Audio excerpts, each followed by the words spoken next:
მიყვარ ხართქო მერცხინება გაგიმხილა გიფიცებდე ამაზედაც მეცინება მაშინ მოვკვდე ბედნიერი არ გიხილ იმხელა ხარ სიყვარულიც მემცირება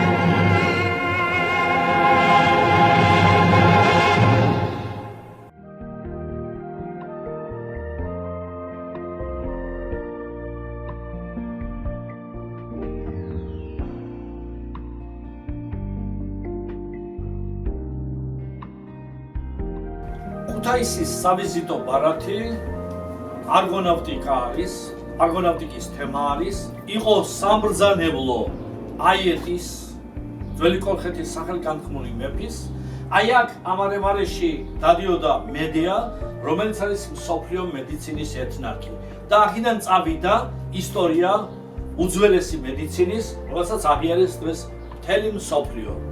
ჩვენ ვიმყოფებით ქუთაისის ერთ-ერთ ცენტრალურ ადგილას რიონის პირას, სადაც ალბათ დაახლოებით მდებარეობდა აიეტის სასახლე, რომლის მსგავსი ჩვენ მოვიფიქრეთ და გავაკეთეთ აი აქ, რომელსაც ჩვენ მივალთ და ვნახავთ. აიეტი იყო ძლევამოსილი მეფე, ასე დაგვიტოვა ჩვენ ბერძნულმა მითებმა და ოქრომრავალი, უმდიდრესი, უძლიერესი ქვეყნის მყრობელთან მოვიდნენ ბერძნები, რათა წაეღოთ სიმბოლო ჩვენი ქვეყნის ძლიერების, კეთილდღეობის, სამარადისო კეთილდღეობის ფაქტიურად. ოქროს საწმისი, რომლის გამოსახულება ჩვენ სიმბოლურად აი აქ გვაქვს, ეს იყო ოქროს მატყლიანი ვერძი, რომელმაც თითქოს და-ძმა საბერძნეთიდან მოიყვანა კოლხეთში, ბოროტი დედინაცვლის გამო, რომელიც მათ ემუქრებოდა სიკვდილით. და ერთ-ერთი მათ შორის ძმა ბრიქსე გახდა ჩვენი სიძე, ხოლო ჰელე დაიღუპა შემდეგ დროინდელ დარდანელის სრუტეში, რომელსაც მისი სახელი ეწოდა ჰელესპონტი. პირველი არგონავტები იყვნენ, რომელმაც შეაღეს შავი ზღვის კარიბჭე და შავი ზღვა აქციეს არასტუმართ მოყვარე ზღვიდან სტუმართ მოყვარე ზღვად. მაშასადამე კოლხეთის სახელმწიფო არსებობდა ჩვენთან ძველი წელთაღრიცხვის მეორე ათასწლეულის მეორე ნახევარში. ქუთაისი 3500 წლისა და ამას ამტკიცებდნენ მეცნიერები, მათ შორის ლევან სანიკიძე, რომელმაც პირველად გამოთქვა აზრი მისი 3500 წლოვანების შესახებ და ეს აღიარებულია მსოფლიოს მიერ, რომ მსოფლიოს სხვადასხვა გამოცემებში დასტურდება მე-6 ადგილი მსოფლიოში უძველეს ქალაქთა შორის, სადაც გრძელდება ცხოვრება, ეს არის ქუთაისი. აი ამის დასამტკიცებლად ექსპერიმენტული მოგზაურობა ჩაატარა ტიმ სევერინმა, ინგლისელმა მეცნიერმა, რომელიც სხვათა შორის სულ ახლახან გარდაიცვალა 2 თვის წინ. ეს გახლავთ ტიმ სევერინი, მისი მეგობრული შარჟი, რომელიც გივითოდაძემ, ჩვენმა სახელოვანმა არქიტექტორმა გააკეთა. ეს ტიმ სევერინის ხელმოწერა არის, ის 1984 წელს იმყოფებოდა საქართველოში, კოლხეთში, რიონით შემოვიდა ფაზისით, წამოვიდა იგი ვოლოსიდან, საბერძნეთიდან და ეს მისი ხელმოწერა გახლავთ, მისი ნამდვილი ხელწერა გახლავთ. ეს კი ტიმ სევერინი გახლავთ. შემოძვირფასებო, ეს გახლავთ სამყარო არგონავტიკის, ეს აიეტია, აქ იაზონია, აქ მცირეოდენი ლიტერატურაა და ჩვენ დავთქვით, რომ ქუთაისში აი ამ ადგილს დღეს საფუძველი ჩაეკრებოდა არგონავტიკის მუზეუმს და ჩვენ აი საფუძვლებს ხედავთ მისას. ეხლა კი გადავინაცვლოთ რუკასთან, სადაც ჩვენ მარშრუტს ვნახავთ, როგორ გამოიარეს უსარმაზარი გზა ჩვენმა არგონავტებმა. ეს კი გახლავთ რელიეფური რუკა, რომელიც ჩემ სტუდენტებთან ერთად გავაკეთე და რომელიც ასახავს გზას, რომელიც გამოიარეს არგონავტებმა საბერძნეთიდან, ბოლოსიდან, ძველი იონკოსიდან, ეგეოსის ზღვით, ჰელესპონტით, მარმარილოს ზღვით, ბოსფორით, შავი ზღვის, ანუ პონტოს ევქსინოს სტუმართმოყვარეს, თუმცა მანამდე იყო არასტუმართმოყვარე გზა, სხვა, მაგრამ მათ გახადეს ზუსტად სტუმართმოყვარე გზა, გამოიარეს შავი ზღვის სამხრეთ სანაპირო, გამოიარეს მოვიდნენ კოლხეთში, ესეც კოლხეთი არის ტრაპიზონის მხარე, მენკრელთა ქვეყანა, ლაზების ქვეყანა. მოვიდნენ ბათუმი, შემოვიდნენ, მაშინ ბათუმი ბუნებრივი არ იყო, არც ფაზისი არ იყო სხვათა შორის, ეს მერე დაარსდა, როდესაც ქუთაისი იყო და დაახლოებით ძველი წელთაღრიცხვის მე-13 საუკუნეში ისინი მოადგნენ ძველ კოლხეთს და აიეტის სამშობლოს ქუთაისს, მის სამბრძანებლო ქალაქს.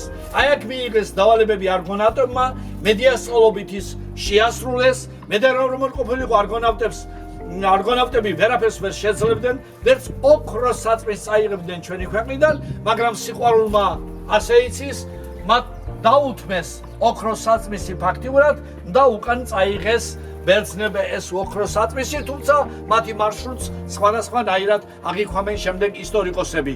ვარაუდია, რომ ის სხვა გზით, ჩრდილოეთის მოვლით, შავი ზღვის სანაპიროებით დაბრუნდნენ უკან საბერძნეთში. ეხლა კი ჩვენ მივალთ იმ ადგილას, სადაც დგას გემი, რომელიც არის ჩვენს მიერ, ჩემ სტუდენტებთან ერთად აღებული 35 წლის თავზე ტიმ სევერნინის მოგზაურობიდან. ეს იყო ზუსტად წელიწად ნახევრის წინ. ეს არის სწორედ ის არგო, რომელიც ჩვენ ფოთში ავაგეთ, ძველ ფაზისში, 12 ნიჩბიანი არგო, რომელთაც წამოვედით ფაზისიდან და ვანამდე, ჭყვიშამდე, სოფელ ჭყვიშამდე ამოვედით. რა თქმა უნდა, დახმარებით, რა თქმა უნდა, ამას აფრა აქვს უზარმაზარი და მას ჩვენ კიდევ ვნახავთ. აქ არის არფა, რომელზედაც ორფეოსი უკრავდა, ჩემი სტუდენტები იყვნენ ნიჩბოსმები, ანუ არგონავტები და რა თქმა უნდა, გემის თავში ყავდა ქალღმერთი ათინა, რომლის შუბი თქვენ იქ ნახეთ, რომელიც ასევე ჩემი სტუდენტი იყო. გაიმართა შესანიშნავი პერფორმანსი, როგორც ფაზისში, ფოთში, ისე ჭყვიშში, რომელსაც ესწრებოდა რამოდენიმე 1000 ჩვენი მოქალაქე. ძალიან საინტერესო პერფორმანსი იყო, ძალიან საინტერესო შეხვედრა იყო, რომელმაც კიდევ ერთხელ შეახსენა ქართველებს და არა ქართველებს, რომ ჩვენ შესანიშნავი ისტორია გვაქვს. ამ ისტორიის სათავეში არის ჩვენი ქალაქი, რომელსაც ქუთაისი ჰქვია, აიეტის და მედიას ქუთაისი ჰქვია.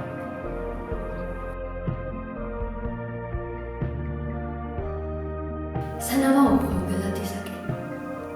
მანამდე ჩვენი ქუთაისია. ნეტავი ასე ვინ დაამშვენა? ნეტა ეს კოხტა სახლი ვისი?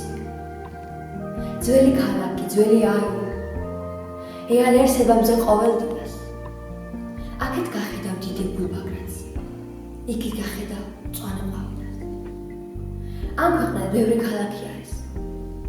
მაგრამ სხვა არის ეს ქუთაისი. მუდამ ზიანი როგორც აისი და გაფურჩქული როგორც მაისი.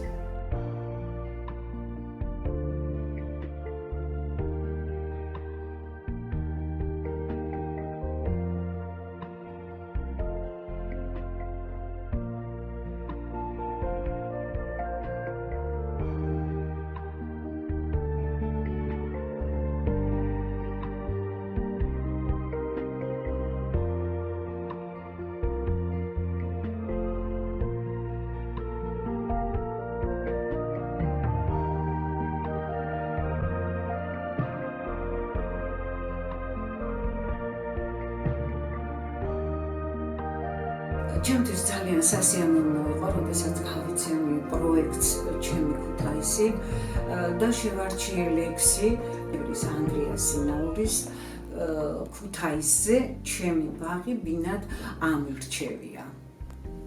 შენი ბაღი ბინად ამირჩევია. ჩემ სიმღერებს სიყვარულად აქ დავხური. აქ ჭერად მაქვს ვარსკვლავების ხალიჩა. თიანდაზად ყვავილების ბარდაკი. შენი მზე აქ ოქრო მკერდის მრთველია, ქსოვილია მოშრიალი პარჩების. შენს კალთაზე უხზე უხვირთველი მაქვს, შენი ბაღის სატრფიალოდ გაჩენიც. მე შენს ბაღში მღერით არ დავიღლები, ჩემს ხვაშიაც შენს ყვავილებს გავანდო, შენს უბეში მხოლოდ გარდავიცულები სიკვდილით კი არ მოვკვდები არასდროს.